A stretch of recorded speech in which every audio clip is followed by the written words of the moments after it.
2000 წლიდან მოყოლებული მსოფლიო ეკონომიკაში მოვლენები საინტერესოდ განვითარდა. წლების წინ ამერიკული დოლარი მსოფლიოს ცენტრალური ბანკების სარეზერვო აქტივებში უპირობო დომინანტის პოზიციას იკავებდა. იმ პერიოდში გლობალური რეზერვების 58.7% სწორედ დოლარში ინახებოდა. 2025 წლის მონაცემებით კი ეს მაჩვენებელი 39.6%-მდეა შემცირებული. საერთაშორისო სავალუტო ფონდის ოფიციალური მონაცემები ამერიკულ ფულზე ცენტრალური ბანკების დამოკიდებულების კლებას ნათლად გვიჩვენებს. ამ გლობალური ფინანსური გადანაწილების მთავარ გამარჯვებულად ოქრო მოგვევლინა. სარეზერვო პორტფელების გამრავალფეროვნების პროცესში ძვირფასი ლითონის წილი გაორმაგდა და 2000 წელს არსებული 11.4%-დან 2025 წლისთვის 24.5%-მდე აიწია. მართალია ამერიკული დოლარი კვლავ ინარჩუნებს მთავარი სარეზერვო აქტივის სტატუსს, მაგრამ მისი გავლენის შემცირება უკვე აშკარა რეალობაა. საინტერესოა ის ფაქტიც, რომ დოლარის პოზიციებს ერთი რომელიმე კონკრეტული ვალუტა არ არყევს და მისი პირდაპირი ჩამნაცვლებელი ჰორიზონტზე ჯერ კიდევ არ გამოჩენილა.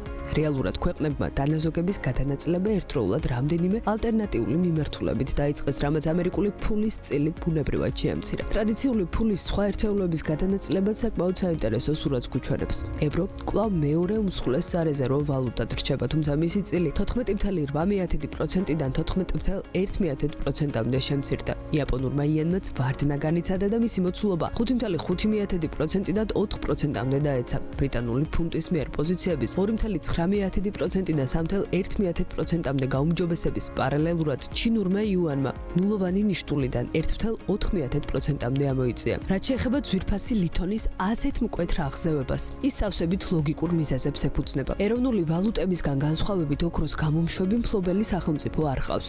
უცხო ქვეყნის მიერ მისი გაყინვის ან სანქციების დაწესების რისკი ბუნებაში არ არსებობს. გეოპოლიტიკური დაძაბულობის ეპოქაში ცენტრალური ბანკებისთვის მსგავსი დამოუკიდებლობა უდიდეს მიმზიდველობას იძენს. 2024 და 2025 წლებში დაფიქსირებული ნახტომისებური ზრდა ერთდროულად ორმა ფაქტორმა განაპირობა. ცენტრალური ბანკების სარეკორდო მოცულობის შესყიდვებს პარალელურად ბაზარზე ოქროს ფასის ზრდაც დაერთო. ამ პროცესმა უკვე არსებული რეზერვების საერთო ღირებულება კიდევ უფრო გაზარდა. გლობალური დივერსიფიკაციის ეს ტალღა საქართველოს ეკონომიკურ რეალობაშიც აისახა. მიმდინარე წლის მაისში ქვეყნის სავალუტო რეზერვებმა 7 მილიარდ დოლარს მიაღწია. ერთწლიან ჭრილში ეს მაჩვენებელი 2.4 მილიარდი დოლარით, ანუ 53%-ით არის გაზრდილი, რაც პირდაპირ უკავშირდება ეროვნული ბანკის მიერ ამერიკული დოლარის შესყიდვებს. მხოლოდ 2026 წლის იანვარ-მაისში საქართველოს ეროვნულმა ბანკმა სულ 1.460 მილიონი დოლარი შეისყიდა. ყველაზე საყურადღებო კი ის არის, რომ დაგროვილი რეზერვებიდან 1.40 მილიონი დოლარი სწორედ ოქროზე მოდის, რაც უსაფრთხო აქტივებისკენ სწრაფვის მსოფლიო ტენდენციას იმეორებს. გლობალურ ეკონომიკაში მიმდინარე გეოპოლიტიკური დაყოფის ფონზე უმთავრესი გლობალური ტრენდი სრულიად ცხადი ხდება. სარეზერვო პორტფელების გამრავალფეროვნება და უსაფრთხო აქტივებისკენ სწრაფვა